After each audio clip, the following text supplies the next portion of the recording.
Let's go to this. The Eastern Cape MEC for Cooperative Governance and Traditional Affairs, Zolile Williams, joins me now. Before we take you through to the MEC, I just want to explain some of what we are seeing across the country. It seems the center of focus of much of the storm system, snowstorm system that we are reporting on is concentrated along these provinces, right? You will have your KwaZulu-Natal, Eastern Cape, as well as the Free State. Significant activity happening in and around the Free State with towns like De Wetsdorp also coming into play in terms of the amount of snow that has fallen there. The three passes that I was talking to Sidima about in the Eastern Cape in fact, there were 5 that had been closed, and according to Sidima's reporting this evening, 2 of those at least reopening and 3 remaining closed. The Western Cape also not spared this inclement weather, as well as parts of the Northern Cape also affected.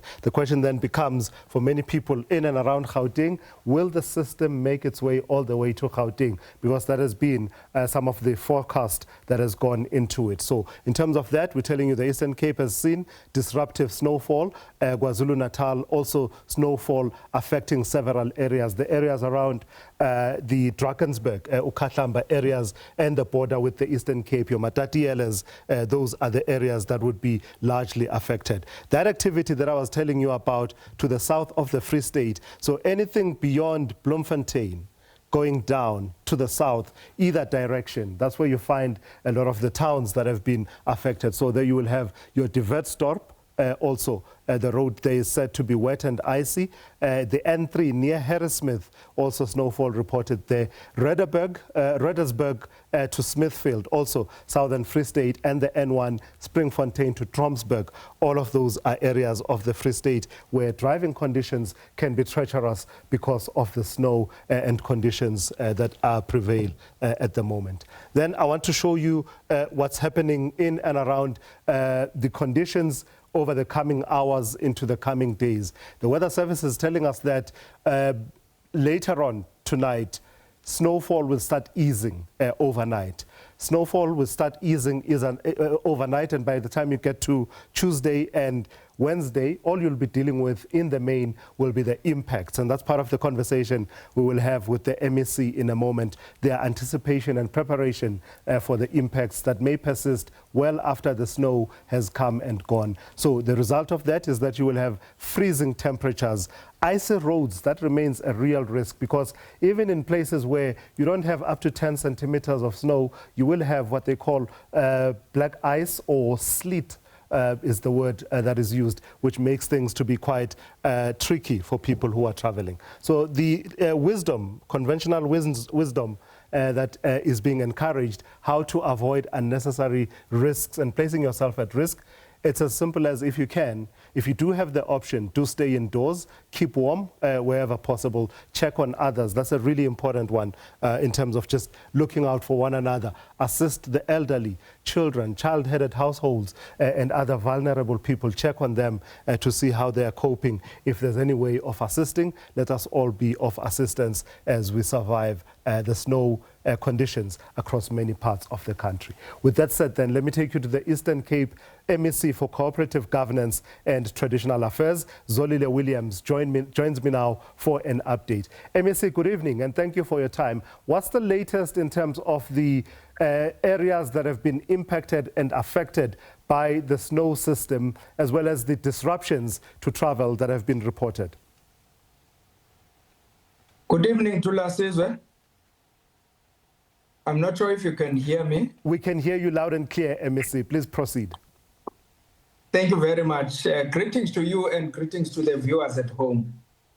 Well, Tula Sizwe, we have had heavy snows in the province, affecting 2 districts and to a little extent the 3rd district, which is Chris Hani districts, Joe Gabi and Alfred Nzo district. And we've also had heavy rains. And this was a result of the level 6 warnings that we received since Saturday.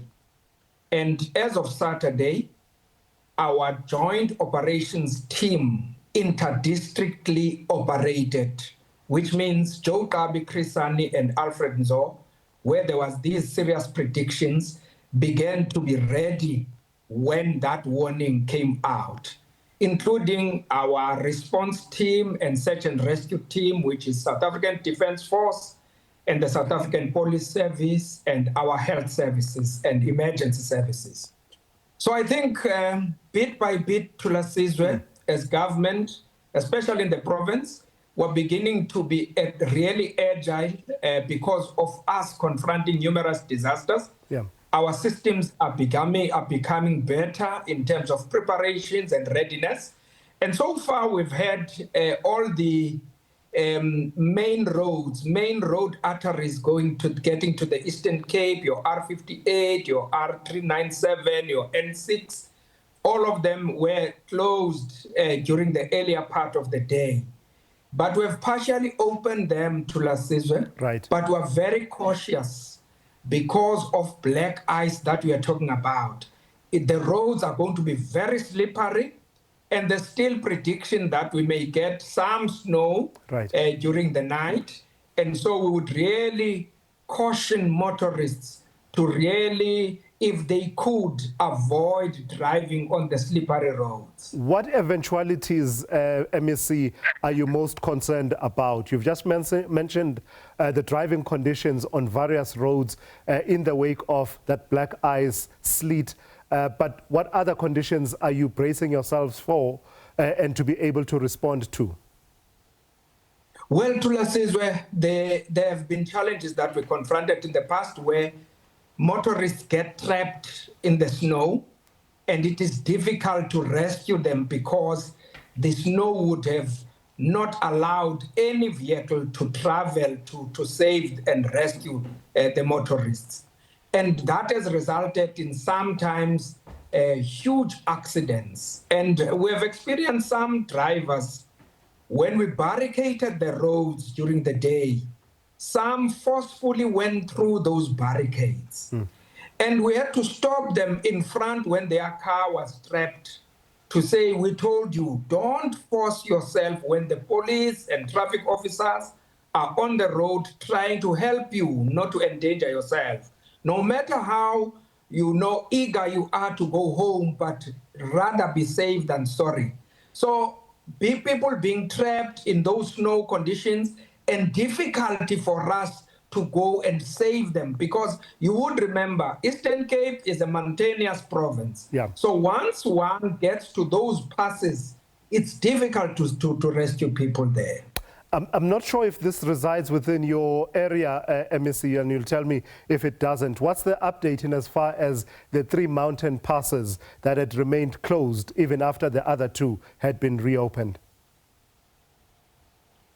No. So far, we've opened, I will say partially. We've opened all of them partially. And what we are saying to motorists, if you can avoid traveling tonight, please do so. Because the prediction that snowfalls and heavy ones are coming this evening are quite dangerous for motorists to travel. And we are also putting our emergency systems, our traffic officers on those roads permanently to try and stop motorists who travel when the snow is really heavy on the road. So I would say all of them are partially open, but we are now afraid of black ice, which is going to be very slippery, and vehicles cannot hold themselves in black ice, and they can create more accidents for our people. All right, MEC, thank you for that update. That's the MEC for Cooperative Governance and Traditional Affairs in the Eastern Cape, Zolile Williams, with words of wisdom there. If you can, if you do have the option, do delay your travel. Don't put yourself in unnecessary danger.